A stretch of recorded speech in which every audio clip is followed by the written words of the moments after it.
If you're a maintenance supervisor for a commercial property, you've had to deal with everything from leaky faucets to flickering light bulbs. But nothing's worse than that ancient boiler that's lived in the building since the day it was built, 50 years ago. It's enough to make anyone lose their cool. That's where Grainger comes in. With industrial-grade products and dependable fast delivery, Grainger can help with any challenge, from worn-out components to everyday necessities. Call, click Grainger.com, or just stop by. Grainger, for the ones who get it done. The following podcast is brought to you exclusively by the Rad Rob Radio Network. This is PBA champion Kyle Troop. Hey y'all, Jacob Ledrup here. Jeff Riggles here from 11thframe.com.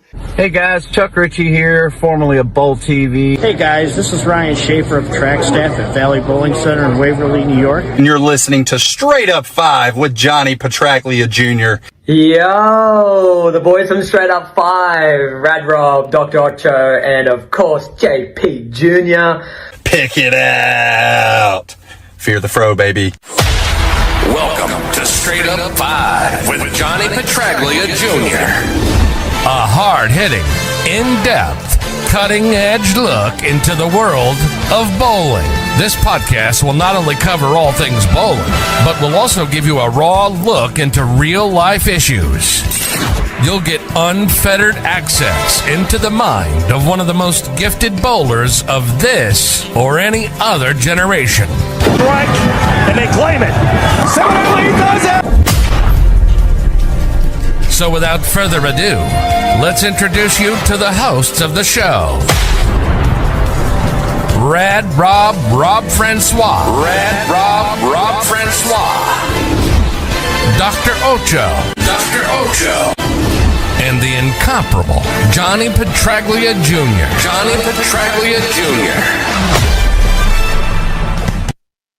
Hey guys, welcome back to Straight Up 5 with Johnny Petraglia Jr. I am your host, Rad Rob Francois. This is episode number 125. We have a return guest, but before we get into the festivities, want to give a shout out to our chat. Nico is in the house. I'm surprised he didn't complain that I was late, but Amanda did. What's going on, Amanda? We are late. Look, when I'm waiting for the co-hosts to get on here, you know, I can't just log on here at 7 o'clock or 8 o'clock Eastern and filibuster until they get here. So sometimes our esteemed panel is a little bit late, and, you know, that just, hey, you know, semantics. Billy M, what's going on? BSJ83 is back from YouTube. Drop the Popeyes and get this show started. That's fair. Crambone, what's going on, brother? Staying Man is in the house. Pete Cow is here. Good evening, everybody. Let's introduce our first co-host. He is the man with the golden mask.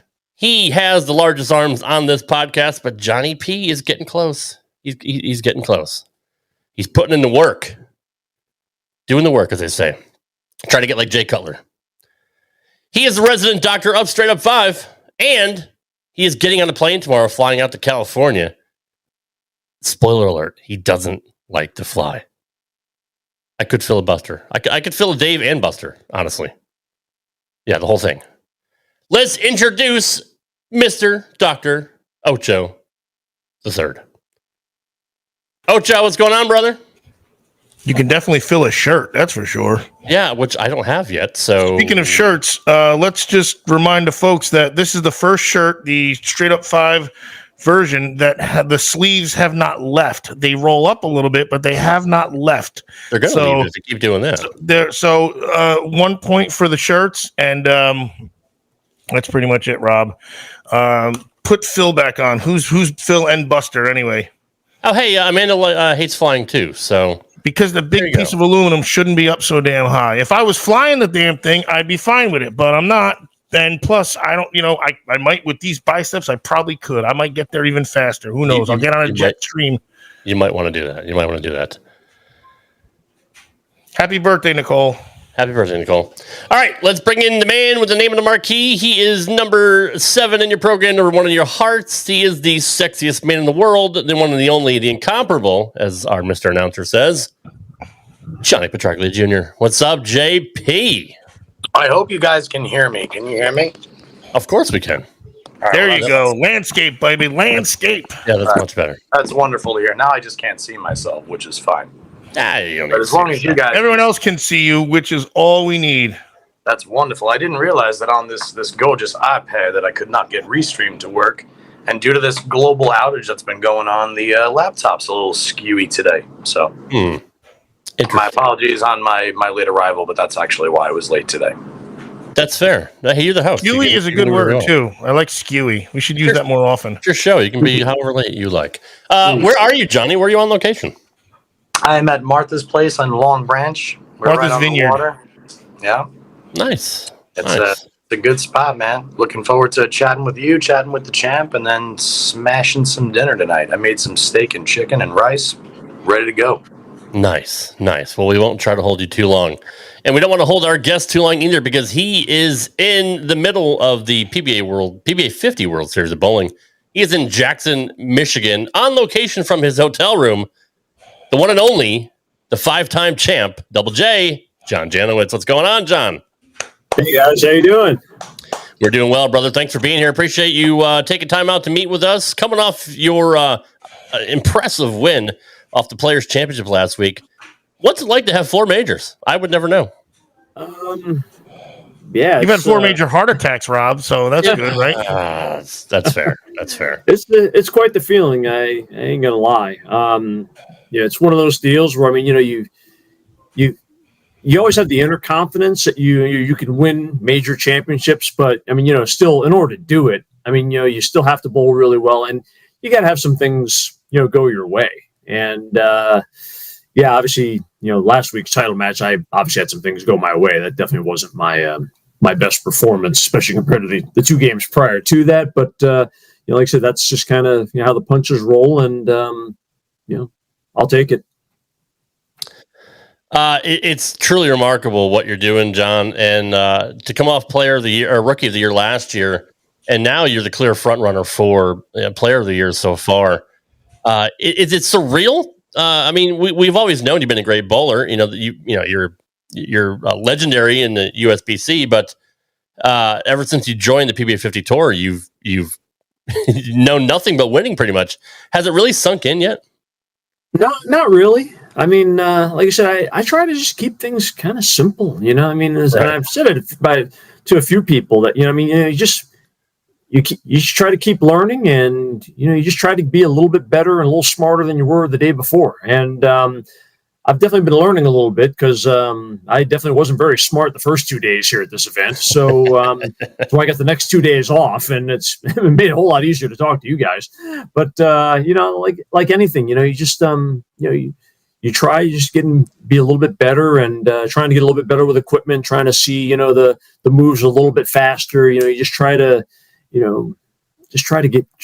better, and but so far it's been good. I guess I probably still made a few more better decisions and bad decisions so far in the last, so far this year. So, but like anything, there's always room for improvement. So. JJ, we first off, congrats again. I know I actually saw you and was there to actually witness this one, but I was talking to you a little bit before and after the show, as well as a couple of other guys in the crowd. To me, granted, I only bowled on the pattern at Bill Moore's house with a house ball, but even for me, they were a little bit squirrely. It seemed like the guys who could keep it in front of them, and this week the lady that could keep it in front of them and kind of control the whole front to back seemed to be the guys that were, and girls that were at the top. And when I watch you, man, your ball just seems to go through the pins differently than everybody else. You always seem to get the ball to seemingly look like it's going downhill the whole way, and it's always going left through the pins. And you always seem to be able to do it from a zone that nobody else is in or around. Is that, can you kind of walk us through that process, how that happens? I wasn't there to see the whole tournament through qualifying. I'm not sure if you were out where all the other guys were, but can you kind of just give us a little glimpse into what you're dissecting and why you're successful doing things that the majority of the field is incapable of doing? A little hard to describe, but I can take you through the past week where, for the most part, with that pattern at that particular bowling center at Bowl America or / Bolero or Bull Run, we had to play pretty much to the right, and it just seemed like no matter what happened over the course of the week, you pretty much just had to just kind of, you couldn't go that far left, you couldn't cross too many boards, you pretty much had to just kind of stay. Once you kind of got away from the 5 and 10 and you kind of get into the ball track, you just kind of had to find a way to make it fit there. Because if you tried going around it too much, you either didn't strike or, it was really easy to 2-pin, so you just had to just keep shoving it in the track. And, that's kind of what I did for, most of the week. Urethane was kind of in play was definitely in play, on the fresh. And I took advantage of that. I had really good looks on the fresh, and then transitioning in, the trick was to just not get sucked too far left, and you just had to keep balling down and keep going through different things to keep the ball in line. Whether you had to take more hand out of it, use more speed, use less flare, whatever it may be, you had to do some combination. At least for me, to do all those things to be successful in that bowling center. Now, fast forward when you get to Bill Moore's house, the surface is new, where, that was, I think, like 31-year-old Amvolane there. And, now you're going to basically about a 3-year-old center, which is, not a corporate center. So it's not getting the kind of lineage. So it's a very new center. And, when I was going through the practice and I was like trying the urethane balls, it just didn't look good. If I got a little firm, it didn't hook at all. And I just looked at that and I was like, I can try to fight this, or I can just move in. And chances are, I kind of thought to myself, if they're tight down the lane, if I get in maybe here, I might be able to get in and use a bigger bowling ball, since it's a very different lane surface, and maybe get away with it. And started some of the early practice balls, and like, okay, I'll just maybe start going like 12-5 and in that range. And I kind of actually found like a little something there. And then, when it got to the point where after the first match with Liz and John, they were both playing pretty straight, and they made it look pretty good. I just didn't think my reaction looked very good straight anyway. And just kind of forecasting maybe a little bit, like if I'm going to get to the title match, we're going to probably end up having to start to hook it eventually. So I'm like, let me go ahead and start exploring the options, moving to the ball track and trying to curve it. And I just kind of felt like, based on what I was seeing, that I could probably, use bowling balls and use techniques that I couldn't use over at Bull Run. And fortunately, there was enough traffic built up with the guys playing to the, and Liz playing to the right throughout practice in the first game, that they were able to open up a little bit of an area down the lane. And I just kept chasing it from there. It was certainly awesome to watch. That's for sure. But I actually asked that question more for me than anybody else, just because I just find it absolutely amazing to watch the dissection of the lane. But the other thing I noticed this past week, JJ, was a lot of players were able to put a lot of big games together in little stints there too. Like obviously we saw Barnes go out and average nearly 260 the last round to make it to qualified second. But Rick Graham catches 3 straight 77, 288, 299. And we saw that happen across that center a lot, while other times it seems like it was kind of hard to knock him down. I could definitely see how they could settle. Or did they play terribly different pair to pair at Bull Run? I didn't think they were terrible. There was definitely, some lanes where, okay, the left lane hooks a little more, or the right lane hooks a little bit more. The low end, for me, there was a couple pairs on the low end where there was a bigger difference, and then when you got to like around the 20s, the late, near the end of the house, to me, I felt like I definitely had to go straighter on those pairs more than anything else. But no, I didn't think it was that bad of a cross compared to some of the places I've been to in the past. No. Gotcha. And now this week you're in Jackson. You're bowling on 3 different patterns, correct? Correct. Mm-hmm. Yep. Bowling on the Ballard. We bowled on the Ballard 2 days ago, 36 feet, and then Monticelli 40 feet yesterday, and then we did the Petraglia today at 46 feet. So. And my sincere apologies, I have actually not been watching the last few days. How's it going out there so far with you? Missed they bowl 8 games, A squad, B squad, and then they cut to the top 16, which then the 16 will start bowling tomorrow for the I think it's best 3 out of 5 from there. I missed a check because they paid, I think it was like 11 more spots, 27 spots, and missed a check by 7 pins the first day. I got a check yesterday. I think I was like probably 23rd. So I was in 18th place for the cumulative World Championship, and then I went 253 over today, 254 over today. So nice. With 4 to go, I hadn't looked at any recent scores, but with 4 to go with B squad on the floor now, I think I was still in 8th. So yeah, I'm pretty good shape to make the top 18 for the World Championship. But and I think probably I haven't looked at the day scores, but I think probably a good chance to make the top 16 as well too for the Petraglia Championship in a couple days. So overall, so far pretty good. Just didn't quite see the picture. Couldn't strike enough on the Ballard.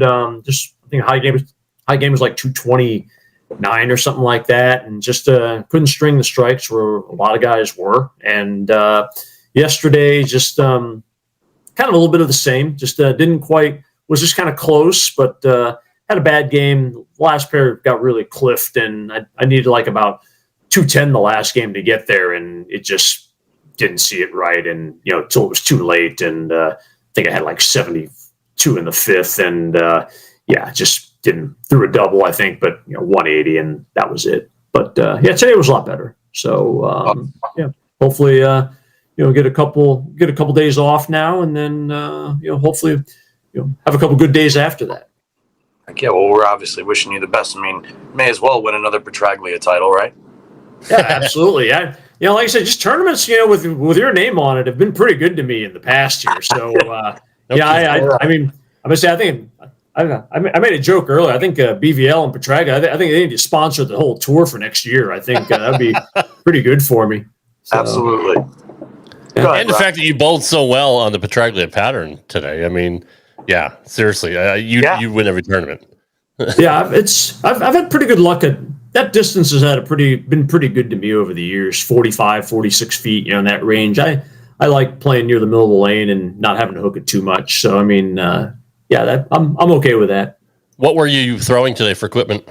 I threw a Ghost early. Really? Widow Ghost. Wait a minute. A Jackal Ghost or a Black Widow Ghost?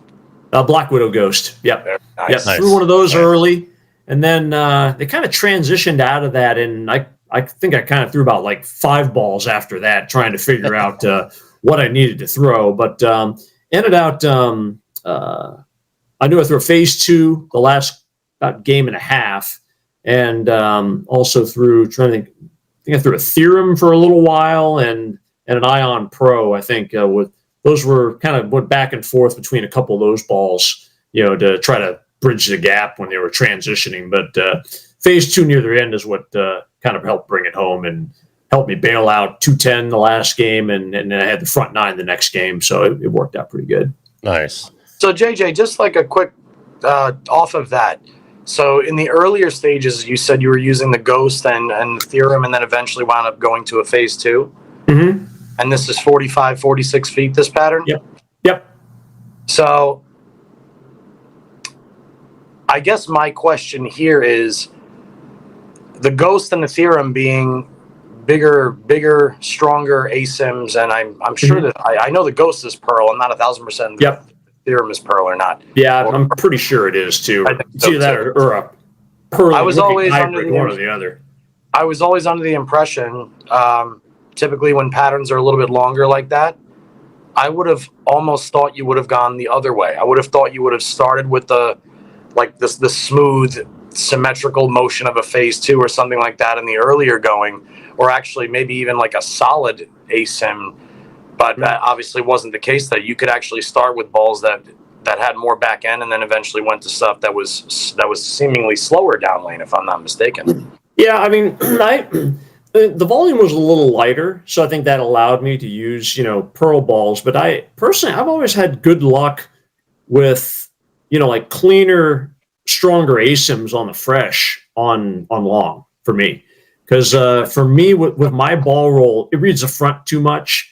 And like if I try using too big of a footprint, and then you combine that with the ASIM, then the ball kind of bogs down a little bit in the front, and then I don't get any hold. And then as soon as I start to go away from it a little bit, it either 2 pins or it doesn't go through the pins the right way because it's just locked up too much in the front. So I tend to like going to a lot cleaner balls, and I like ASIMs on the fresh down for longer patterns because I feel like I need the asymmetry to kind of help get it going. And plus, I could use a little bit of the extra torque down the lane, to kind of help get it going because that's as tight as the mid lane is going to get at that stage on the fresh. And then from there, once it starts to the traffic starts to kind of burn the ball track up a little bit, then I can use stuff that's a little bit rounder down the lane, perhaps, and depending on how much of a puddle there is in the middle, I can probably use some stuff that does back end a little bit stronger, or maybe use a bigger cover, depending on how much there is in the middle and how much volume we're using. Gotcha. Well, thank you for clearing that up, or thank you for explaining that to me. I was actually really, really, really curious about that. Okay. What do you got there, Robbo? Or how's your roommate bowling this week? He's bowling really good. He's leading the overall world championship, and he freaking bowled unbelievable yesterday. I think it was like 400 something over or whatever it was yesterday. So I think he beat me by probably about 40 a game yesterday. So he was pretty good. So he's doing good. So, who is your roommate? I think I'm still like about 300 or 400 behind him, but hopefully I'll try to catch him. Oh, I didn't realize you were rooming with Barnesy. Yeah, he's actually right over here. So awesome. Does the leader get the better bed? Do you guys have like a test or something to see which bed's softer or more supportive? Like, is there officially got to have some wagers going on here, obviously. No, I'm fatter, so I get the one closer to the air conditioner. That's some smart guy. There you go. As I'm standing right behind mine. Ocho, you can say hi to Chris. Hey, Chris. Heck yeah. Ocho, I'll have to show you some videos of some of the outfits that were designed by Mr. Barnes per some of their bets. Oh, really? Oh, no kidding. I'll give you some shows to go check out a little bit later on. Okay. Fantastic. Right. I'll look at them on the flight tomorrow. Okay, so Perfect. Giorgio Armani worthy designed designs there, right? Okay. Oh man. The all-time greatest one I've ever seen. It wasn't the pants, it wasn't the dyeing of the hair, it was the jersey that had his name. He had the I believe a Finnish flag on the back, or not the Finnish, or maybe a Finnish soccer team on the back. It was blue and yellow, so it wasn't the flag. And it actually had like if you can't pronounce the word, it actually like with the spacing Koivuni Yemi. And then the front had like unicorns. Oh, like how to pronounce it and everything? Yeah. And the front had unicorns and rainbows and Care Bears. It was awesome. I think there are wagers going on there. Uh-oh, here we go. He's already got it. Loaded, there we go. Loaded. There it is. Oh, my gosh. Yeah. Oh, my gosh. Coming in hot. There it is. Jesus, what will you get on Straight Up 5? You just never know. Yep. Well, we can officially say we've had Chris Barnes on the show. So Tom Ford would have been proud of those designs. I can tell you that right now. Yeah. So, guys, check out Beef and Barnesy. Summer 2025 right there. That's great. We're big fans of Beef and Barnesy too. Check out their show. Does he wear those cute shorts when he does his podcast? Can we find that out? Sometimes I don't even wear shorts at all. Why bother? It's an upper body business. We all know this. Right. Somebody had mentioned earlier, JJ, how was it like bowling with Liz Johnson, and how proud of you are you of her for bowling so well? Oh my gosh, yeah, she bowled unbelievable last week. I mean, and she's throwing it pretty good. I mean, goodness knows I got a front seat to watch that. Most all last week, and I mean, she's just really bowled unbelievably well last week. So yeah, super proud of her, and I was just fortunate enough to catch a few strikes to get by her. I think she got a little caught in transition. I think in that I think where the traffic was finally starting to break it down a little bit, and I kind of escaped one. Got away with one there, but she bowled unbelievable all week. And she's had a propensity for bowling very well against the men as well. I mean, it just, obviously, you'll say men are stronger, but for whatever it is, Liz just is an amazing, ridiculously amazing bowler, and to be able to compete with the best on both levels, you got to take your hat off to her. She's great. Yeah, she won the regional. I think it was like just a couple days ago for this weekend. I remember she left, too. she left there the night of the show. The next morning, she drove 120 miles to Delaware and wins the regional. Yeah, I know. Damn, that's staying in a zone right there. Jesus. Oh yeah. Well, she's been in the zone for 30-something years. Yeah, exactly. Yeah. That was just awesome. Hey, I got a question. Now, see, this. I'm going back. I'm just thinking about something. It's a marketing thing that I really thought. So Johnny Sr. had said he was bowling in this event called the Ladies and Legends tournament, and I don't think it's around anymore. But on the spot, I said, JP, they should call it the Viagra and Vagina tournament. And we got sponsors from Viagra. We can get sponsors from any other feminine product, and it fell flat. I don't understand. I think we got to take marketing to a new level with some of these things. Johnny Sr. loved it. I think everybody around loved it, but apparently the tournament fell out of favor after a while. I'm not sure what happened to it, but I know it wasn't my fault. But I know the sponsorship would have been amazing. That's I'm sure there's nomenclature in some of these tournaments that we need to promote. We need to get the sport going, mainstream. Viagra and Vagisil. That's perfect. That's perfect marketing right there. I was just told by. Speaking of sponsorships, I was just told by my dear friend to remove the storm tape that I thought was Genesis tape off my wrist. Uh-oh. Please don't report me to Brunswick. Thank you. Continue. We can cut that out in post production. But get to the art department. We'll just Photoshop over it and. No, leave it. It matches my shirt. And besides, I got Brunswick on my hat tonight anyway. That's true. No, that's true. Which my dog actually decided to start eating. I don't know if you can catch what's going on over here. But I felt like it was kind of badass, so I left it. Anyway, back John, to... Are you just seeing lanes differently than everybody? Because, I mean, right now you're just next level. Like, what can you attribute to all your success so far? I don't know. I like to think there are a lot of times I could see it a lot faster. I mean, obviously the first 2 days I didn't see it too fast. Right. But I don't know. I've always tried to be a student of the game, and I've really tried to pay really close attention. I mean, obviously with my career, I've had to pay attention to, lane surfaces, lane oil, patterns, and things like that. And, I've also paid very good attention in recent years about the bowling balls, really trying to understand RGs, differentials, layouts, surface prep and whatnot. And, just trying to really understand, how certain bowling balls, what they're good for.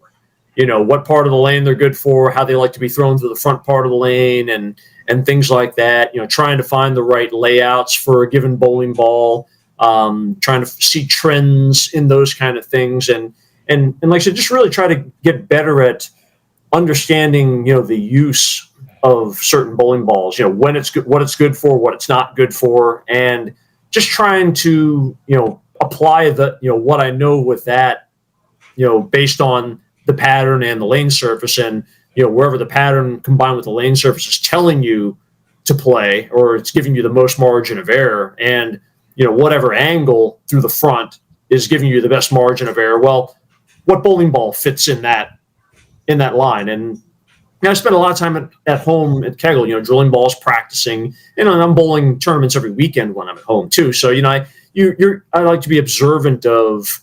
This ball works really good on long when I'm playing, when I'm trying to, play between like 20 and 30 or whatnot down the lane, or this ball works really good when they're cliff wet dry on 35 feet. And, you kind of just remember those things, and, you look at the numbers, the RG, the diff numbers, and how much track flare, you get with each of those bowling balls. And then, so then you just try to apply that to, let's practice, what are we bowling on the Petraglia today? What are we bowling on next week? The Anthony. Okay, what's that pattern, structure? How far, what's the distance? What zone am I going to need the ball down the lane? Will it be better to get there through the front with more angle or straighter? And then it's just a matter of kind of fitting the piece that, fits that part of the lane, kind of what that ball is made for my game. Do you do anything prior? Like hours prior, 5-6 hours prior? Obviously not an 8 a.m. block, but like, is there is there a routine like you go through when you're bowling at 2 or you're bowling at 8 a.m. or you're bowling at 6 p.m.? Do you have your set routines, or is it just kind of fly by night a little bit, see how you feel? You get your pregame meal at a certain time. There's got to be little nuances like this where you match up so you don't lose energy. You want to keep your focus up. I historically try to have smaller meals over the course of the day, and a lot more of them, probably, right? Yeah. I mean, the on tour it's a lot harder to do that, but I mean, like I try to just eat like small meals over the course of the day, so like I never really get hungry. And one thing I always try to do, before, especially as I've gotten older, before bowling, is I try to go to the gym and do some stretching, whether it's nothing really heavy, it's a little light cardio, pull-ups, ab workout, stretching out the legs more than anything else. I try to do a light workout before bowling, especially if it's not. Sometimes it's kind of harder for bowling at 8 a.m. But I mean, sure, of course. But 11 a.m. Yeah, I'll definitely hit the gym. And same thing. Like I went to the gym a couple times. Like when we had to bowl at 4 o'clock. I mean, I would go to the gym at like 11, or whatnot, and kind of get warmed up, and then have a small meal afterward, and then. After that, just try to stay hydrated. Drink a lot of water. Basically, you're using it as fuel and not even food. You're fueling your body to keep you're maintaining it through the tournament, through the block, through and staying hydrated. And so this way you're not famished by the time the block ends either. I would assume. I mean, I'm sure you're ready to relax, but like you're not like so mentally and physically drained that you're like, oh, thank God that's over with. And I'm also assuming the little meals that JJ's eating is not the meals that drag you down to begin with. No, they're not a burger and McNuggets either. I'm sure. Exactly. Burger King down his throat. I try to eat, like some decent, like low calorie protein bars. Even though like David, our great host this week, David Smallman, he's got a lot of good snack. Like puts a little basket of like all kinds of little small things, granola bars, and there's like Slim Jims and things in there. I did have a couple. I've had more than a couple Slim Jims this week, and I got some of the fruity snacks. Like those are pretty good. Just a couple little small things, but usually I try not to eat anything too heavy. Well, that's exactly. It's not heavy. I was just gonna say it's not heavy for you, so it won't bog you down either. Yep. Do you limit your the water? meal I had so far was about 4 or 5 hours ago. Went to had some Italian, had some really good pizza earlier. So that was probably the heaviest meal I've had all week. So nice. Do you limit your water consumption so you don't have to take so many bathroom breaks? Actually, no, I don't. You shouldn't either. You shouldn't. Yeah. You shouldn't. Yeah. Go ahead. I gotta be honest. I think that's different for different people too, because I mean, I drink anywhere from 100 to 150 ounces of water every single day. And even she gets confused at how little I go to the bathroom. I mean, I'm not in the bathroom every 10 minutes. I used to be, but I guess your body just kind of gets used to it over time. Wait till you're 40, Johnny. Wait till you're 40. Well, that's in 2 months. So it's going to change. Actually, I try to drink as much water as possible. The only thing is I try not to drink like too much, like within about an hour and a half before I go to bed. That's just it. Don't chug it. Right. You get distended, then you're gonna have to go. It's gonna wake you up. It's gonna disrupt your good sleep. Go ahead. I didn't mean to cut you off. No. But yeah, that's about the only thing I try to be a little conscientious about, is not to drink a whole bunch. Getting too close to bedtime. But once I get up, though, I mean, I'm definitely not afraid to have a fair amount of water.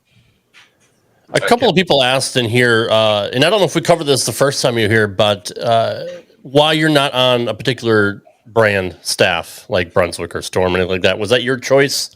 Actually, it was. Yeah, we covered this. He said this last time. It was he didn't want to be. Well, that I don't remember this thing. If you just want a quick refresher, just for those that may have missed it. Go ahead. Yeah. Well, I mean, it really was a choice, honestly, and frankly, being in, working for Kegel now will be, 20, the end of the month will be 26 years. And being in lane maintenance, just felt like it was really the best decision to not be on a ball staff. Because, I mean, goodness knows, there's already enough conspiracy theories about lane maintenance to begin with. And a lane man being on a ball staff. True. Yeah, nothing. I don't see anything good coming out of that. So, to try to be neutral and just, not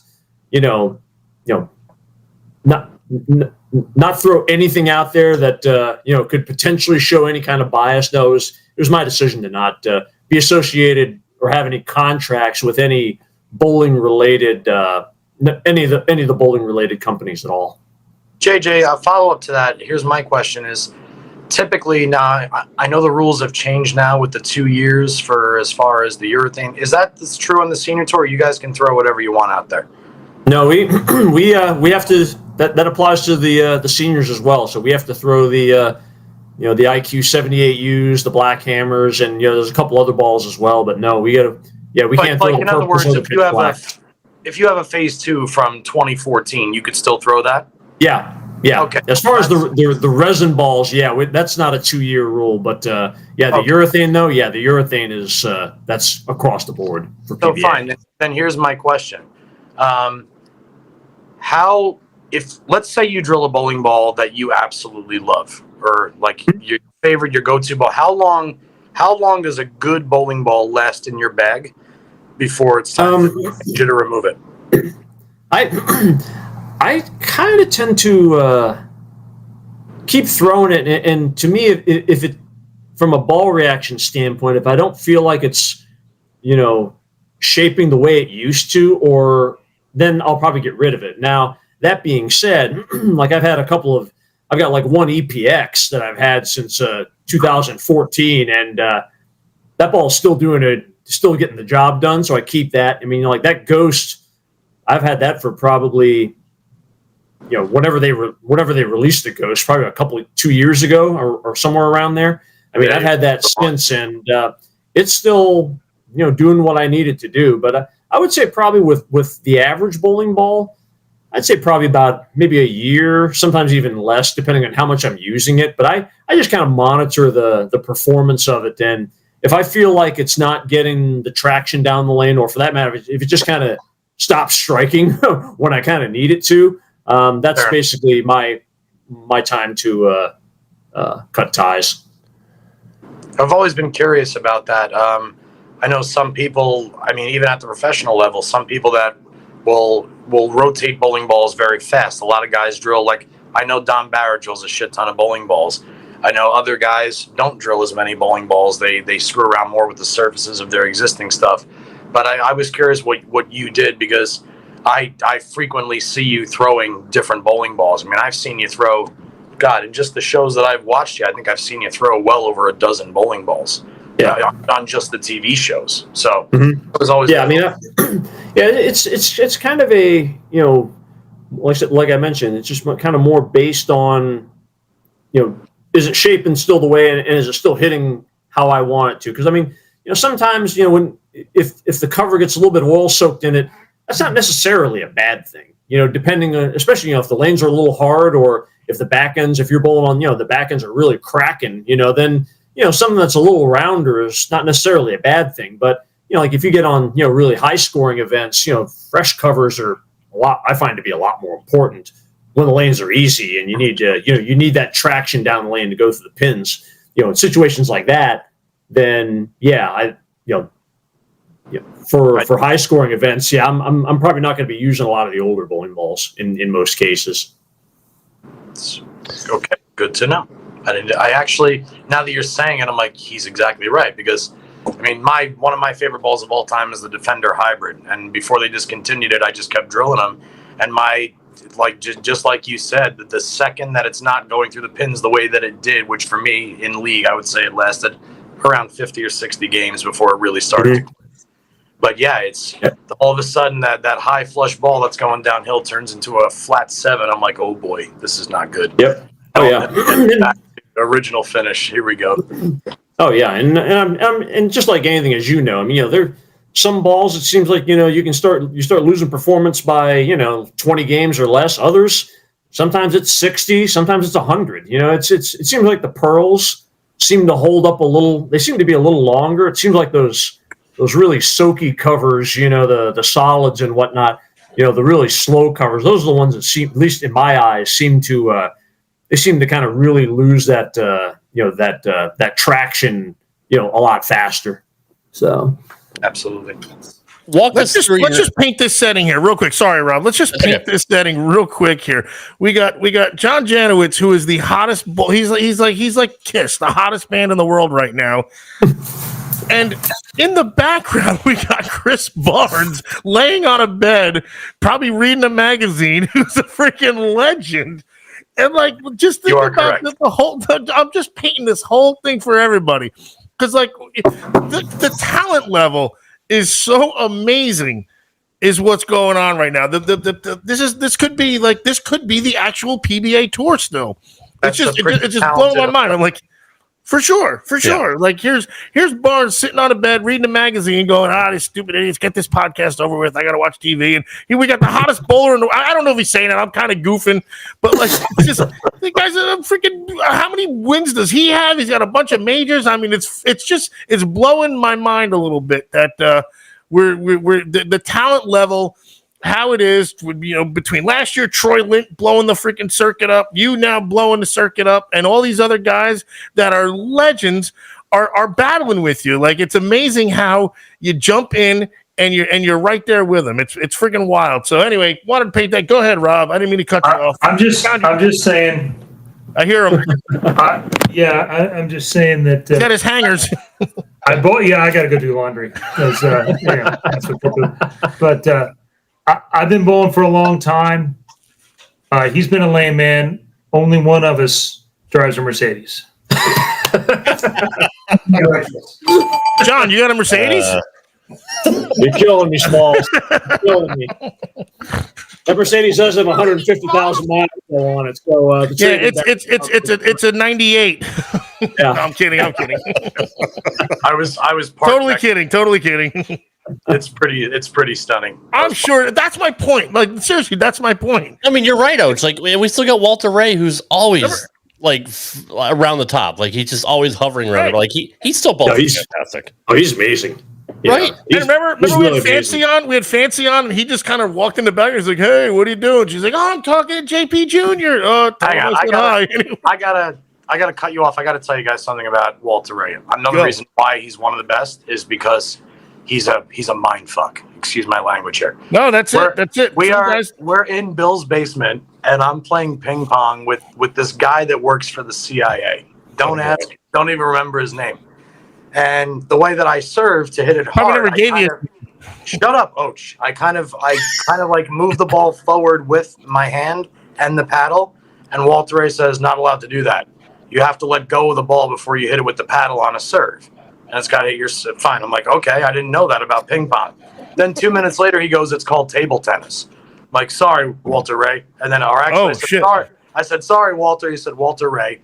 Meanwhile, now I'm trying to beat the CIA guy. He's now you're nervous as shit. The proper name. He's telling me how he's telling the other guy that you don't have to serve from one side. He's giving us all the rules about table tennis. Then he comes up and he wants to play me. Kicks the living shit out of me. I lose 21-10. I was completely psyched out. He took him literally 2 minutes to dissect the way that I play ping pong. So now I'm sitting there getting my ass handed to me in another sport by Walter. And then Barnesy walks by and he's like, John, the objective is to get it over the net. I'm like, I fucking know. Now I'm really mad at myself. And right now he's like, let's go to the batting cages. Damn it, that's my forte. Christ. I watched him talk shit. And he did it so effortlessly too. It was so embarrassing. Anyway, I watched his horseshoe videos on YouTube, and he talks shit to the people he's playing against. Like it's amazing. Like he probably goes to the grocery store and fucks with people standing in line. Like I mean, he calmly just gets. No, but it's almost Larry Bird-esque, like where he almost speaks facts. He's like, here's what I'm gonna do. I'm gonna do this. I'm gonna. Or it's like in Big Lebowski when he's like, foul! We got to have rules here. You went over the line. You don't go over the line. Although Johnny, you are out of your element. That's a fantastic story. I'm glad you. Very calm. That. That's perfect. Hey, anyway. Rob, real quick, we're getting off on one of our little tangents here. We're at about 45 minutes with JJ. You good, John? Yeah, I'm fine. Somebody should also watch this and fast forward and watch Johnny's background, because you'll see like it go from light or when I'm in the pool, go to the archive straight up 5 when I'm in the pool, and you'll see the background go from nice shiny to darker and darker and darker. And if you do simulation style, you'll see it end quickly. That'll be fun. So everybody go watch YouTube archives, get the numbers up, and now he's doing this. No, I was gonna try and take you out on the balcony to show you the water, but it's too dark now. Great. Water's on that side, so next time I'll bring you out to the water. Anyway, let's get back to the champ. Yeah, seriously. So walk us through your layouts, JJ. Like, what do you stick with a particular layout when you drill? Do you try anything different to kind of mix it up? Like, what's your typical layout that you like to drill? Typical. Basically, I have 2 main layouts. Typical pin-up layout is 65 by 5 by 35, and then the pin down is 70 by 4.5 by 80. And I'll vary the pin distance. I'll go a little bit stronger if it's a lower diff ball. If it's like an 050 or higher, I'll go maybe another ½ inch weak, even weaker. But those are the basic main 2 drill and VAL angles that I use. And every once in a while, like for a couple of the trick balls, I'll do some different things. But I mean, I basically got those main 2 layouts: the 1 pin down and the 1 pin up. Those 2 layouts pretty much cover about 85% of all the bowling balls I have. So, is there a big variance between brands, since you can pretty much throw anything you want? And you just say you drill a Brunswick ASIM and a Storm ASIM. Is there any real variance, like say, between the different brands with the same layout? Yeah. I mean, I find the Brunswick stuff seems to be a little smoother overall. The Storm, the stuff that comes out of the Storm plant definitely tends to be a lot more angular. When it does see the friction. But like anything else, sometimes there are times where you need smoother, and sometimes you need a little bit more angle. So, but I tend to throw more Storm just because their stuff has rolled better for me. Just in general. My ball reads the front enough as it is. I don't really need a lot of extra help. And their stuff tends to get down the lane a little bit easier for me as a whole. So, but yeah, I mean, you can definitely see some differences. Even though that HK22 cover though is definitely changed a lot of things. I know for Brunswick, I know they've definitely have a lot more angularity in some of the balls that I've noticed, and they do hook more on the oil, which was one of the problems I kind of noticed with some of their balls in the past. So yeah, I think that's definitely been a good thing for them with the HK22 cover. I couldn't agree with you more, dude.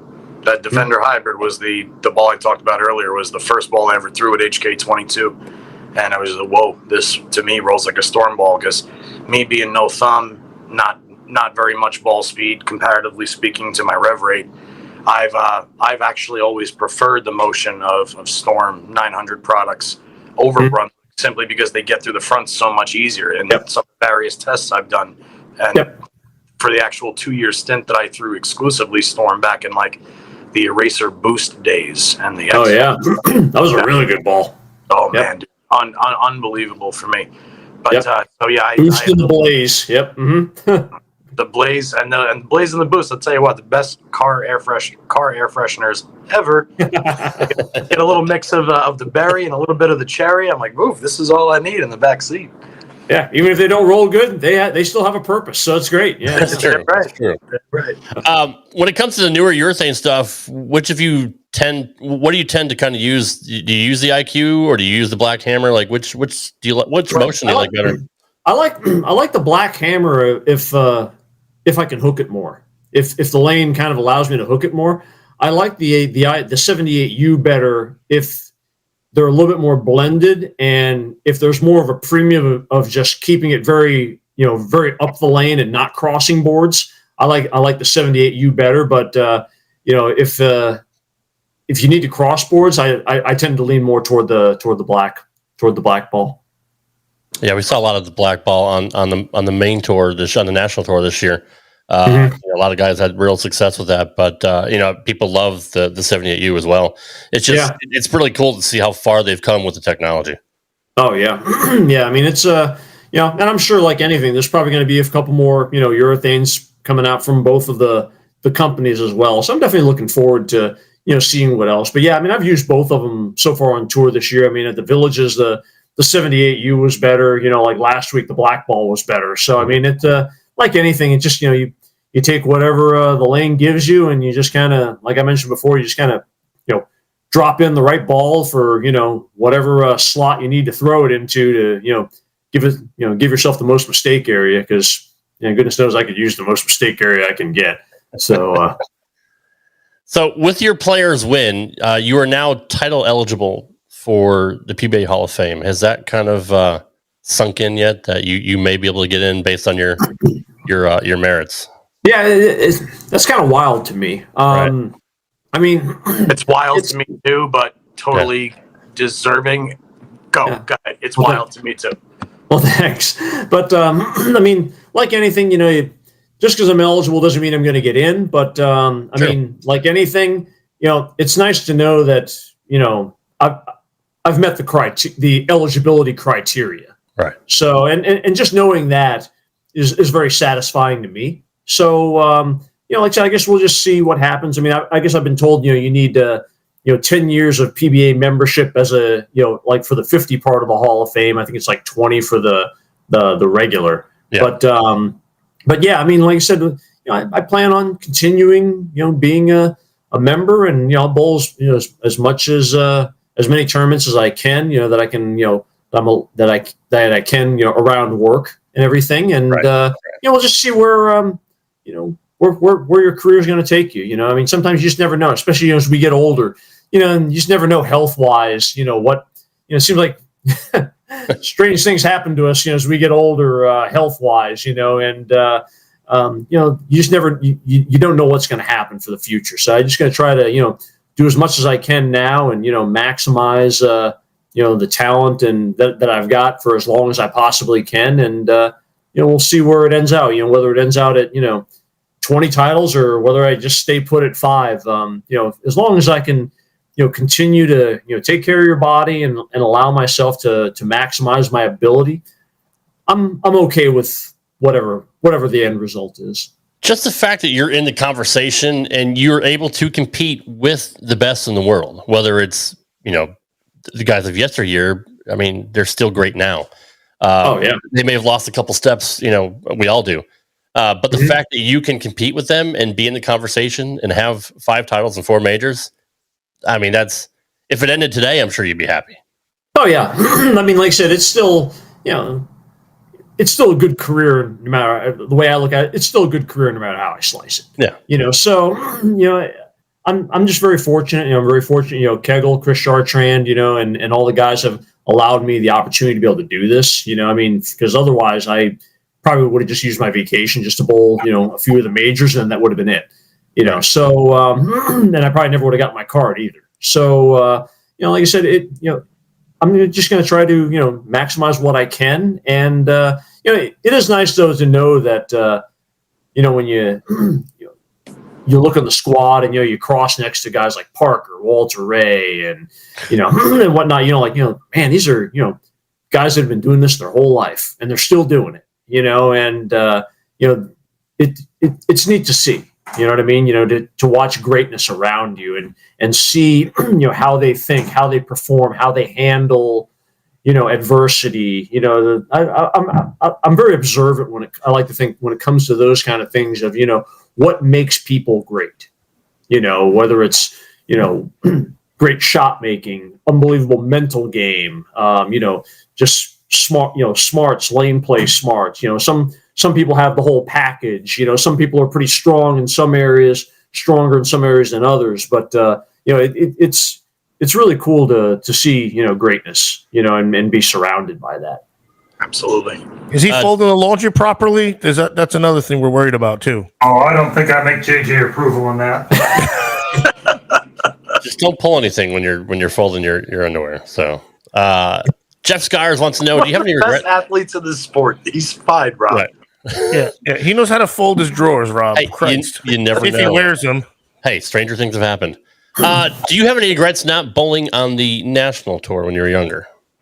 I've been asked this before, and when I look back at it, honestly, not really. I think my career's turned out pretty well as it has. And, I thought about, what would happen if I would have went back? Well, I mean, obviously I had a bad back, and, I think about, one, I probably would have, taken a beating, especially like that first couple of years on tour when you're trying to learn. And, I'm not sure how my body would have held out, and, I mean, who knows? Maybe I could have done even worse damage to my back while I was out there, having to bowl, minimum 24 games of qualifying, the way it was back, or 18 games of qualifying. And then, you get to the majors, it's 32 games of qualifying, and maybe I might have hurt myself to the point where I could have not, performed at all at nowhere near a high level. So, when I look back at things like that, you can't change the past, but, you just, I'm pretty happy with how my career's turned out. And, I kind of took a little different path, to get to this point, unlike, some of the other guys on the PBA50 tour. But no, do I have any regrets? No, not really. I think, I think God was watching over me, and had the right path already lined up for me. That's how I look at it. So. And that's exactly how I look at it too. I mean, everything does happen for a reason, in my belief. And who knows? I mean, they may have discouraged you from bowling on the 50 tour. I mean, even if your body held out, maybe you just didn't have that much luck. I mean, you never know what's going to happen, and you wouldn't have been on the senior tour, and you wouldn't have the success you had. So obviously, things have happened the way they were supposed to. Oh yeah, because I mean, we were actually talking about this at lunch, and I mean, I mean, even though I still bowled a lot over the last 20, 30 years, I mean, it was more like on weekends, kind of casual practice. It wasn't the kind of day-to-day competition games. I mean, so I mean, under that load, I mean, would my knee have held out? I don't know. Maybe I might have had more knee problems. Now, obviously I, made up for some of that, by picking up lane machines, right. Probably put a little more, wear on my body in that direction. But, I might have avoided, some knee issues, some wrist issues, by, not bowling as many games and getting, that many decades of wear on my body. So, like I said, those are other scenarios that could have happened as well too. So, like I said, fast forward to today, when I look back at that, no, I'm perfectly content with how things are going right now. As a lane guy, what are your feelings on the new certified string pins? To me, it's still too early to tell. I mean, I've bowled on one center that had the certified strings. One of the other centers back in Florida, Lehigh Lanes, were Chris Keene, Dennis Bush are the proprietors who, they come out here and they're out here on senior tour. They installed them recently, and they hold monthly sweepers there. And I'm looking forward to testing it in their center as well too, because to me, I think it's just a little early to tell. I mean, I just know though at the one place that I went to go test them, I think the pin carrier is a little tougher. I mean, definitely the half pocket hits aren't quite as easy. The solid hits seem to be pretty good, but nowhere near the messengers. Trip fours don't really happen quite as often. Light hits aren't quite as dependable, So I think, from that aspect, at least in that one snapshot. Now, like anything else, when you got 3 or 4 different companies that make string pins, and I think like U.S. Bowling, they use the existing kickbacks. Where I think, if I'm not mistaken, Brunswick and AMF, they have their own, kickbacks that they install. If they use the existing kickbacks, that's going to probably change pin carry a little bit more. Some places will be a lot better. Maybe some places will be a lot worse. Just kind of like, like bowling here. I mean, as Johnny, pin carry at Carolier, is pretty good, or, Bolero North Brunswick is pretty good. That's not necessarily, I'm not sure if that's the, the fine line of the average of where it is. I think that's much better. But, when you start going to more and more bowling centers, you start kind of getting a feel for what places are good and what isn't. Well, I just think it's a little early in the string pin game right now to really, at least for me, to pass any judgment one way or the other. I think, to me, the league bowlers are going to hate them, and I think the pros may end up liking them because it's really going to put a premium on shot quality and making good shots and not just spray and pray.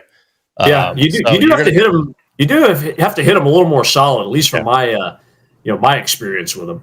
That's the general consensus. Is you do have to hit them pretty solid. There was I think there was another regional on the main tour this past weekend where they used string pins, and a lot of the guys liked them, but I mean, they all say the same thing. You'll see maybe a couple wonky leaves. You'll see more flat 10s than ring 10s.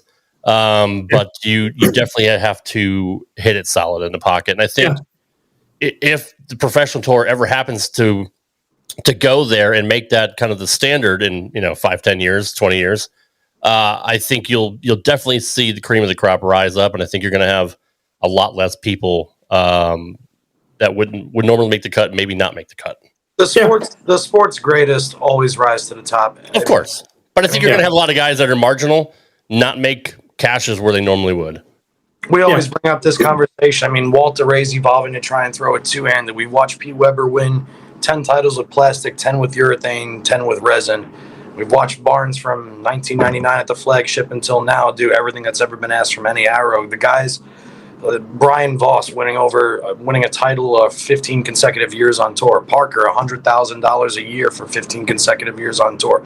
They always figure it out. There's the good players, and then there's the great players. And the great players are always there, no matter what's thrown in front of them. The only thing that happens, we add new great players with each generation.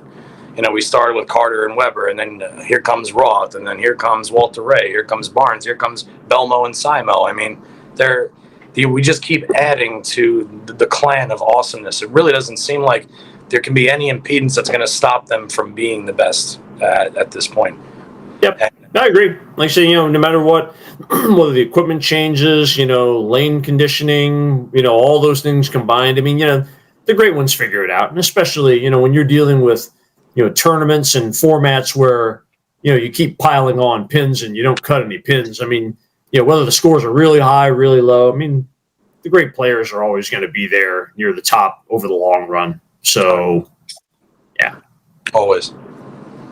Well, we got 4 tournaments left in the season, pretty much. It'll be over mid-August. What are you looking forward to by the end of the year? Are you looking forward to obviously a few more titles or going off the table? But I mean, you're just going to stay consistent. What are your goals to finish the season? Like I said, as far as goals go, I mean, would I love to win more? Absolutely. But I'm still pretty process oriented. Like I said, as dull and boring as that sounds, I mean, it literally is. It works. You just kind of go through. You look at the pattern. You look at the surface. You try to come up with a game plan of where am I going to need to play? Where's the field going to end up playing? What balls am I going to need to throw? Where's the transition going to happen? I mean, it's the same process I've been going through all year and for many years now. So as far as that part goes, probably not a whole lot. But at this level, I mean, you still need some, you still need a few breaks in order to win. Whenever you're, like last week, we're bowling on 31-year-old Anvilane, and then all of a sudden the TV show, we're going to a brand new lane surface. There's you have to be able to adapt quickly, and you have to be able to adapt to change quick. And, that's just, you still need to be able to make some good decisions and have some good things happen to you at the same time in order to win. So I probably don't look really that close as far as the goal is to win, 2 more times or whatnot, because, the goal is to just keep doing what I'm doing and stay in the same process and, continue to, be an elite spare shooter and continue to just make good decisions and not beat myself and just continue to stay healthy and allow myself the best opportunity to do all of those prior to that. So as long as I do that, whatever the results are at the end of the year, then, that's what they are. And, I'll work on the off season of, okay, where do I need to get better and go from there. Well, so far, I would tell you to stick with your process. Or plan's working right now, for sure. Been doing just fine. It's probably working a little better than average. So, if it ain't broke, don't fix it. Yeah, for sure. Real quick, just because you just popped in, I want to give a special thanks for the kind comments from my good friend Mike Tucker and USBC Eagle holder, Miss Vegas, and you, my friend. Thanks for popping in, and we sincerely appreciate the kind words. Please send our love to Tammy as well. What's the over-under of putting laxatives in Barnsley's coffee here in the morning? Yeah, bet the under on that one. Okay, yeah. Just check it. Just checking. I mean, I'm not bowling the next 2 days, so I'd like to see him bowl very well. So, heck yeah.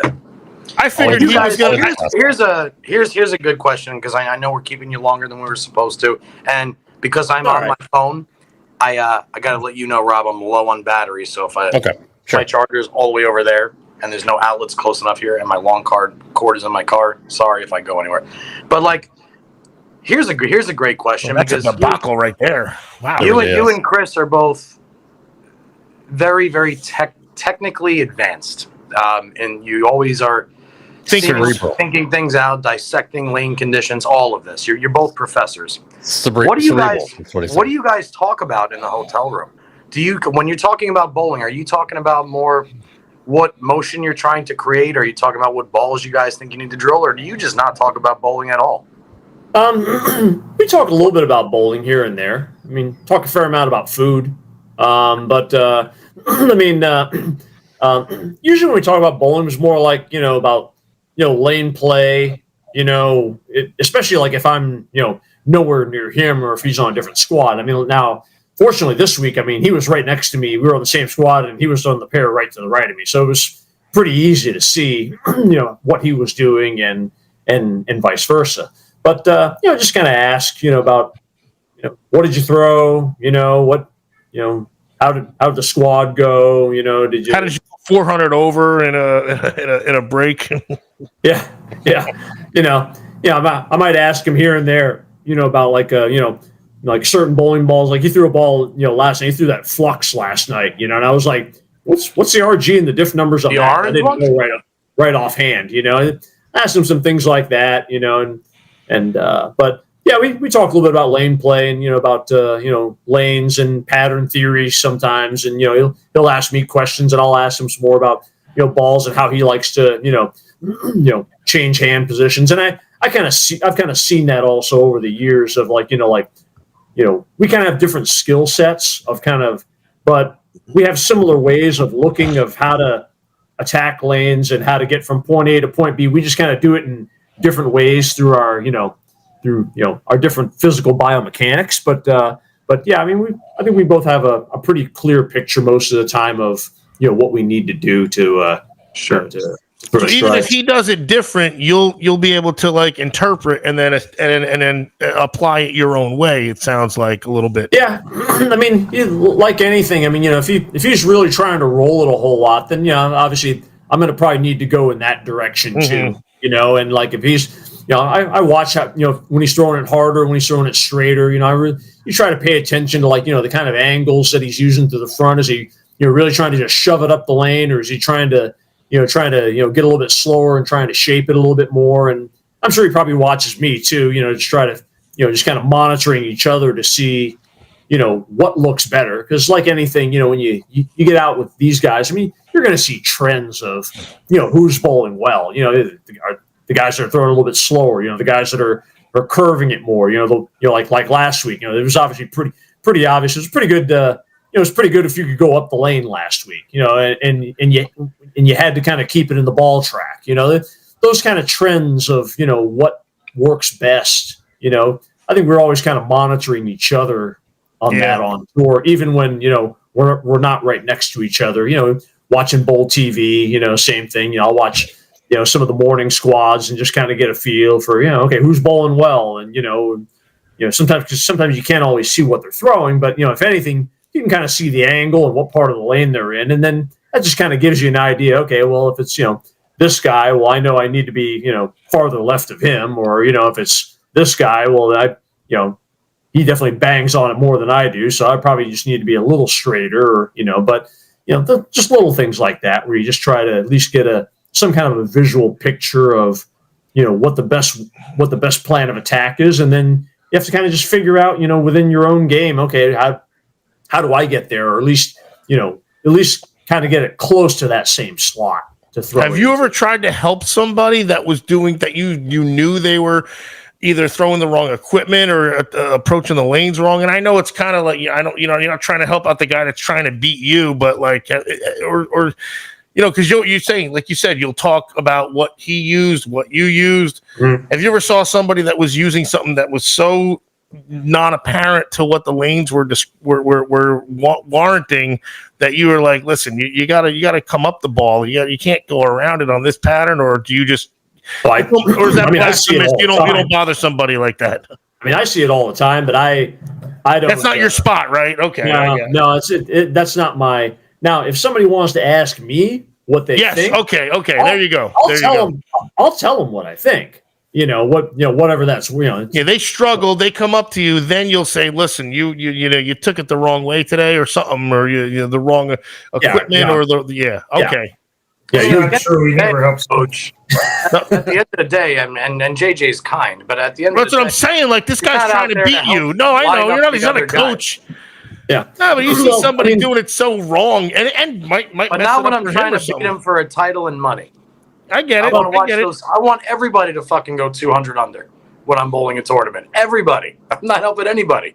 I wonder if he saw somebody that's already like shot 2 120s in a row and is come on. Good. I'm not going to finish last this week. Yeah, I mean, I look at it. I look at it from, two ways. In that, if somebody's not bowling very good, I mean, one, if he just shot 120, he's probably not in the mood to want to talk anyway. So that's true too. I'm probably just going to kind of let him, do his thing. But I mean, at the same time, also I look at it.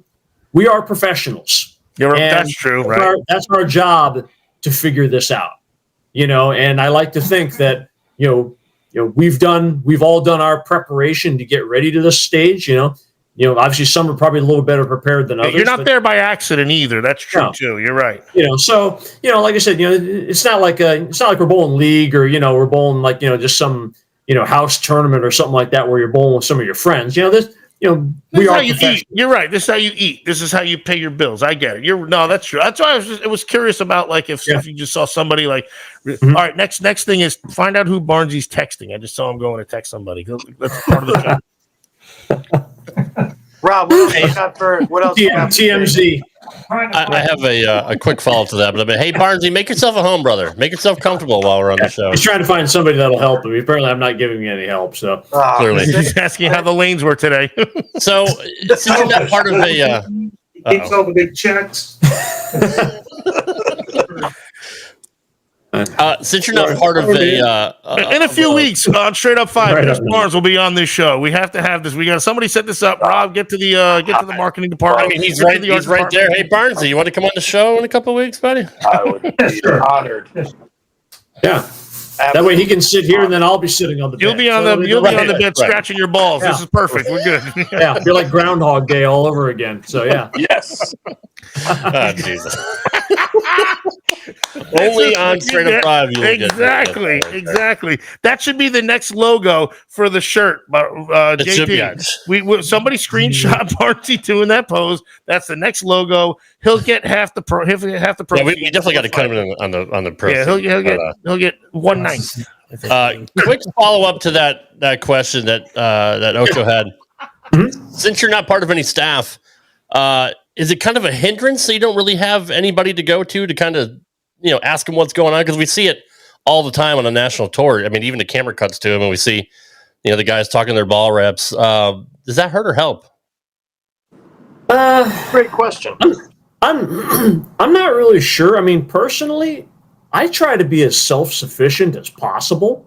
So, Smart, I try to, if anything, I like to ask the reps, if I'm lost, I'm like, hey, what, who's scoring? Like, what are they, where are they at? Are they going like 15-8? Are they going a little bit, are they trying to just, like shove it up 7, in case I'm not seeing a clear picture, or maybe there's nobody around me that, is giving me a clear picture of what to do, then I tend to ask them. But I tend to not, my goal is to not have to rely on them personally, but I mean, do I think it's a hindrance?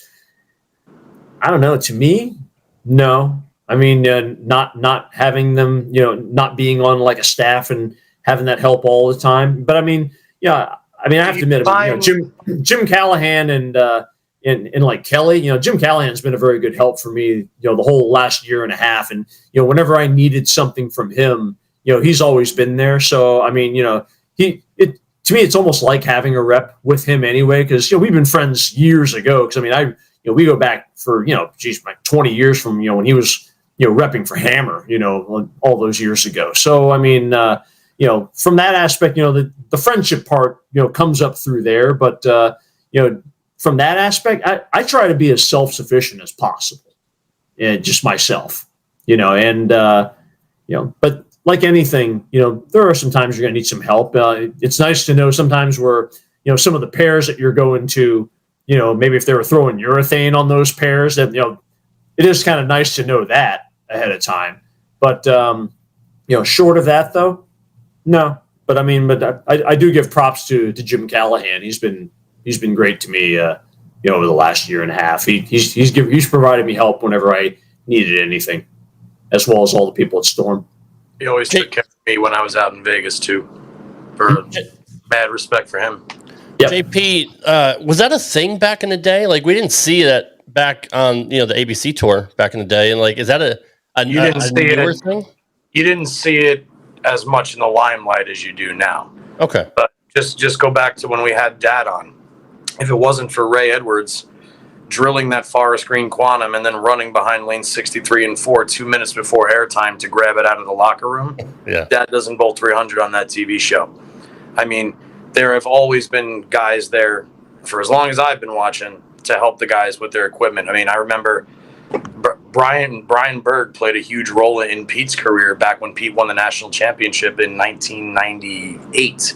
He said that Brian Berg was like one of the biggest things that got his game back on track after trying to go through like the Piranha era with Columbia and all that other thing. But the reps have always been there for at least as long as I've known Chris. I mean, I know you're still there, and we keep interrupting you with whatever you're doing. But when you were out on tour, I mean, did you have reps back in the early '90s when you were throwing Parker Bone the third MVPs? I didn't get on tour till '98. Right. But yes, there was reps on tours. There was reps on tours even when I bowled as an amateur. Randy Stoughton was with Evan. I think we were part of the Crush R's back then. And actually, the first show I made, Randy Stoughton wouldn't give me a ball until I made the final. So Dave Smart gave me a Piranha. I ended up throwing a Piranha on that show. So. Hell yeah. Dude, Chris, I showed Martha when we got back because she wanted to see old vintage videos of everybody after watching everybody this past week. I put on the All-Star Shootout with you, Marshall, Mark Roth, and Lisa Wagner from 1989. That was fabulous. For the stars. There we go. Yes, that's what it was. That was awesome. But so there you go. Going back to 98 and God rest Randy Stoughton, awesome men. But yeah, so especially since the introduction, once resin came out, I mean, I'm assuming it would have been a different story back in, say, like when there was only black nitros or blue nitros and black turbos and, purple Rhino Pro. I mean, but like once the Excalibur moving forward, now we're in like teal rhinos, piranhas, cudas, and all this other shit. Now it's like, okay, now the bowling ball production, there's more balls available to everybody, unique layouts, designs, surface changes. So yeah, I would say that with the more balls that come out, and now with even more so with the technology, the lane oil, the patterns, everything that we're doing, you got to have them out there. They're vital. Because like JJ said, I mean, as self-sufficient as somebody may be, that extra set of eyes may see one thing that you don't know you're doing. It happens when we play golf all the time. If my guy is trying to change everything about the way he's addressing the ball, but the face of his club is hooded a little bit and he's curious why he keeps duck hooking it, I mean, I'm going to at least let him know, hey, turn the face of your club 5 degrees and then do everything else that you're doing. Sometimes you need that extra set of eyes to say, this is what's happening on the pair you're moving to. I know this is my interview, but I think that part gets way overblown.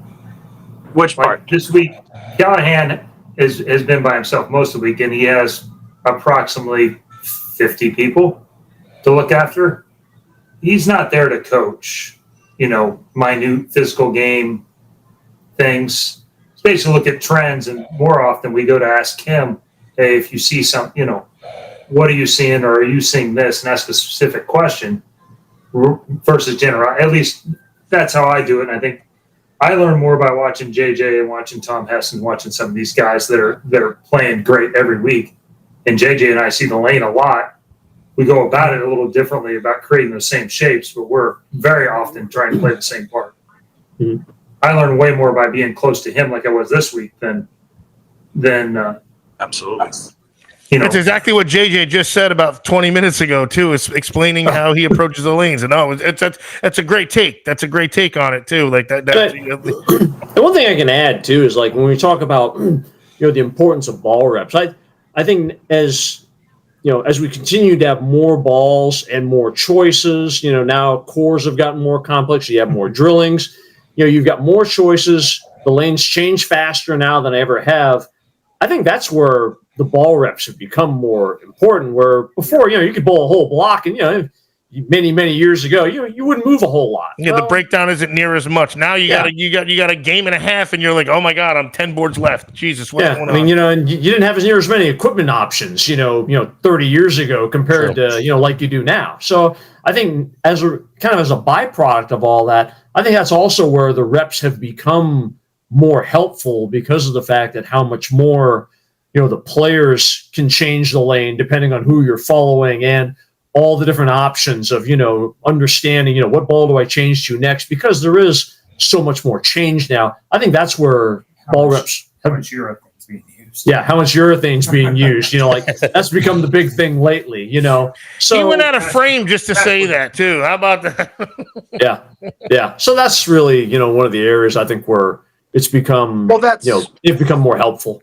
Hunter, that was kind of like the main point I was getting at was as more and more resin balls are out. Yes, the reps become way more important. I know that you guys are not asking Jim Callahan to say, "Hey, is something wrong with my swing? Is my swing bumping?" Right. Totally my hand position off a little bit. It's but if Jim is watching and he knows what you guys are. I mean, if he knows this pair is using all surface, or the guys on this pair are throwing urethane up the gut, or like it's those little tiny bits and pieces here and there that could actually prove that makes them so vital. You're out there. Yeah, you had three shim wreckers bowling on this pair that you're going to. You might want to move left. Things like that kind of help you out. By the way, shout out to Joe Pomp and Lee Vanderhoff in the chat. Let's go, Vanderstrap. Let's go. Sorry, I had to give a couple shout outs. Yeah, man, this is your show, damn it. So, you guys always say that this is our show. No, kind of. Do you think if you're watching as a fan, you see, the players on the show, on the main tour, and the national tour constantly go to their reps, and you didn't see it on camera back in the day. Do you mind seeing that? Do you like seeing that? Do you think, obviously, they're acting as if they had their own personal coach, or if they're coaching the team? Do they go to it too much? I mean, they even ask them the ball reps questions, like, "What are you seeing out there from Kyle Troop?" Yeah, I mean, like personally, myself, I mean, I don't know. It would be kind of a fun experiment to see if there were no reps, who would be able to, who would best be able to navigate the course. That's kind of what I'm getting to. Yeah. I think that would be kind of an interesting science experiment if you ask me, but at the same time, golfers have caddies, they, and sure. I guess, I don't play golf, but I mean, I would imagine, sometimes the caddies are right and sometimes they're not, so, kind of like the same thing too. I mean, sometimes the reps are right and sometimes they're not, but, ultimately it's the only person's paycheck who's being affected is my own, and, when it comes right down to it, the rep can say whatever they want, but, it's up to me to either make it happen or not, to either take his advice and not, and have to live with the results, whether it's good or bad. So, does it bother me? No, not really, but, like I said, there are some times though where, like last week, for example, where, I didn't see the picture very clear the last 8 games of match play. And, Barnes made it look like he was bowling a house condition, and I'm just trying to shoot 210 every game. And, there were some times where, I mean, I probably could have used a little bit of help, but, eventually I figured it out, but, maybe I should have, asked Jimmy, for a little more help earlier, but, I just want to see if I can try to figure it out myself. That's badass. Plus 223 is the cut for the Johnny Petraglia tournament right now. So last I looked, after 8 games, you were 5th. They haven't updated the scores as far as I know yet. Okay. I was 253, I think. So I 253. Okay. Yeah, so I should be fine. So JJ, while I have just real quick, in case I lose time, because I'm keep getting the battery flashes from the spot that I'm like kind of stuck at. I just want to say, if I don't get a chance later, I wanted to thank you again for above and beyond the time that you had again. With us. And it was an absolute honor and pleasure not only getting to watch you win in the flesh, but also getting to spend time with you. And Martha wanted to make sure that she said hello to both you and Chris. Oh yeah. Tell Martha I said hi. It was great meeting her last week. She's a great girl. I like her. So thank you very much. Yeah, it was great seeing you again too. It's been a hot minute. So it's been a minute, man. Yeah. So that was great. Well, I know Ocho's going to get up early in the morning to fly out to California too, so we could wrap it up here. JJ, you're a class act. We appreciate you coming on the show as always. Thanks for having me. Absolutely. Anytime you want to come on. Congratulations on your success so far. Good luck to everything else you got coming up here at the end of the tour. And again, you're the front runner for Player of the Year. We hope you get Rookie of the Year and Player of the Year back to back, and get some more titles, and just keep doing what you're doing, man. We're super proud of your success so far. Yeah, and thanks a lot. And also a huge shout out to Chris for popping on in. Absolutely. And we'll have him on in a month. Yeah, we'll change positions. I'll take the bed. Exactly. You get the bed, scratch your balls. Barnesy will be on there. We got it. We're good. Yeah. Mark it on the calendar. Perfect. So same outfits too, by the way. Yeah, don't change the outfits. Screenshot this. You guys should put a bet on whoever wins the next tournament, whether it's you or Barnes, you do each other's laundry. How about that? Okay. That's fair enough. His clothes are way more expensive than mine. There's no way you trust me with that. All right, guys. Well, thank you, John. And thank you, Chris, for being on the show tonight. And we'll catch you guys down the road. We appreciate it. Yeah. Thanks again for having me. I really appreciate it. Yeah, we're gonna get Culver's here in a minute. So nice. Absolutely. Good stuff. Good for thanks you. Again for having me, guys. Appreciate it. All right, see you, boys. See you guys. See ya. All right. Wow, we get a Hall of Famer and a future Hall of Famer on the show. And we got some studs in the chat tonight too. Yeah, we do. Barnes, that was freaking funny. That was funny. And Martha. Yeah. Martha's in the chat too. Hey, Martha. I hope you were listening, babe. He says hello and that you're a wonderful girl. And stop calling me babe on the show. I don't like that. I am serious. And don't call me Shirley. Great show, guys. I just got flashed the 10%, and since I am using my phone to stream, I'm going to bid you both adieu right now. That does. That way I can allow all the dogs and her back into the place so they don't all bark at once. But great show. I'll make a post about what's going on with the merch. Again, straightup5.com. We now have links for credit, debit card payments, as well as PayPal. And you can obviously still use Zelle. All the information is on there. We will upload additional pictures. Other than obviously what you see here, we have the Straight Up 5 logo on the back. I'll grab one just to show you. Hashtag Long Nate's in the chat. What's up, Nate? Long Nate. Obviously, that's the back with our little Straight Up 5 design there for you. Courtesy artwork. So, yeah, go check it out. And we appreciate you guys for all of your support. Yes, check out our website, straightup5.com. You can pay us through Zelle. You can pay us now through PayPal. And what else, Johnny? I forgot. You guys just updated this week. Credit, debit, PayPal, and Zelle being accepted right now. Oh, yeah. There you go. Skyers wants to know when they're going to be shipped. Well, what we're actually shooting for here, Jeff, is since we had a little bit of delay on everything, was we're going to close out the pre-order to involve the bowling pin, signed autograph card, and the free bowling ball from Dad. So we're actually going to push it back to August 31st. I have absolutely no problem, since it's early enough, getting yours out to you a little bit sooner. You and I can hook up. I did the same thing for a couple other orders, family and extremely close friends. But for everybody else that's interested, the shirts are got the initial pre-sale order is all going to go out August 31st. We're going to give it a little bit more time. And then from there, we'll just have all the inventory, and they could just buy on the spot, ship whatever standard shipping you choose. 5 to 7 business days, 3 to 5 expedited, and all that stuff. So, and again, that's we're building a business. StraightUp5.com, straight up the number 5, StraightUp5.com. And we love you, Johnny. We appreciate you, brother. And Och, safe flight. It better be. Yeah, Och, don't die, or else it's a 2-man show. You betcha. See you guys. All right. See you guys. All right, y'all. That was a fantastic show. It's good to have John Janawicz back on the show, who's just fucking killing it. I mean, it's just absolutely ridiculous how well he's bowling right now against the best in the world, like Barnesy, like his roommate that we had in the chat, and Walter Ray and Couch and Amuleto and all the other fantastic bowlers. Tom Hess. I mean, it's a who's who, right, Och? I mean, it's literally the best bowlers in the world for the last 30 years. You're muted. Can you hear me? Really, Och? I mean, the fucking Johnny leaves and everything goes to shit. No, you're good. I'm just doing things, man. I'm packing. I could see you're packing right now. I mean, it's amazing how much you can get done while you're podcasting. Where can we find this app on the audio feeds, Ocho? Where can you find this podcast? I don't know. Anywhere. So many places. Have you found any lately? I haven't been looking. I've been packing. Actually, under my suitcase. There it was. There it was.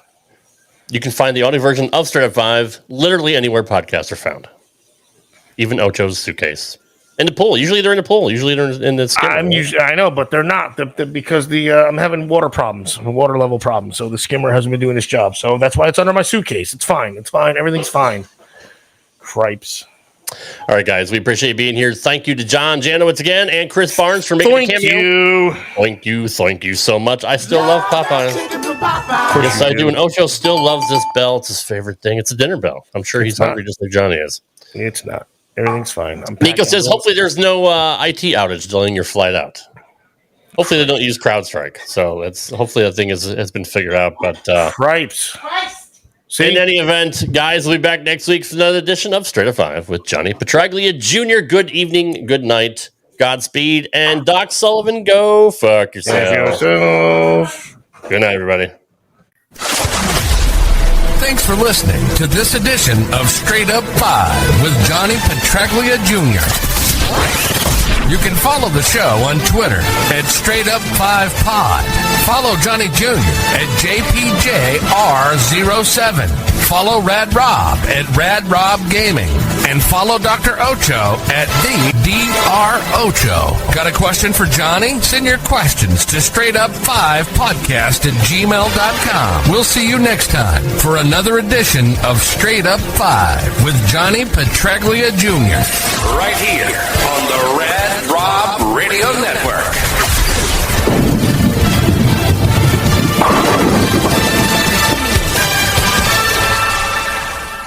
If you're a facilities manager at a university, you know students rely on the cafeteria for breakfast, lunch, dinner, and the occasional late-night snack. So when a dishwasher breaks down and dirty plates pile up, the mess hall can turn messy in the blink of an eye.